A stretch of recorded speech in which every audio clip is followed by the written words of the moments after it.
Why is it that you can easily forget the person who texts you back instantly, but you can't stop thinking about the person who leaves you on red?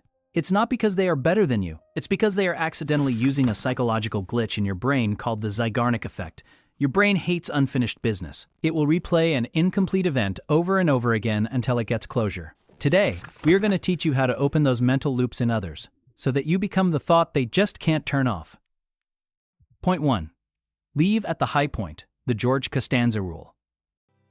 Most people drag a conversation out until it gets boring and awkward. This gives the other person closure. They feel satisfied and done with you. To use the Zeigarnik effect, you must do the opposite. You must leave the interaction when it is at its absolute best. Point 2. The information gap. Oversharing is the killer of obsession. When you tell someone everything about your day, your past, and your feelings immediately, you become a solved puzzle. Instead, practice withholding. Give them pieces of the story, but not the whole thing. Point 3. Unpredictable availability. If you are always available, you are a completed task. Safe, secure, and boring. The brain ignores what is constant. To trigger the Zeigarnik effect, your presence must be slightly interrupted. Don't always reply at the same speed. Sometimes reply instantly, sometimes take hours.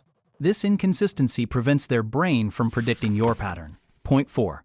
The cliffhanger statement. TV shows end episodes on cliffhangers for a reason. It forces you to watch the next one.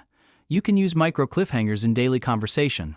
Drop statements that hint at something deeper but don't explain it yet. Phrases like, "You remind me so much of someone I used to know," or "I realized something interesting about you today," are powerful. The Zeigarnik effect is powerful because it uses the human brain's natural need for closure against itself. When you deny someone total closure, you occupy their thoughts rent-free. But a warning, use this carefully. There is a fine line between being mysterious and being manipulative. Have you ever had someone use this on you? Did it work? Tell us in the comments. And if you want to understand the hidden laws of human nature, subscribe to No Sense. See you in the next one.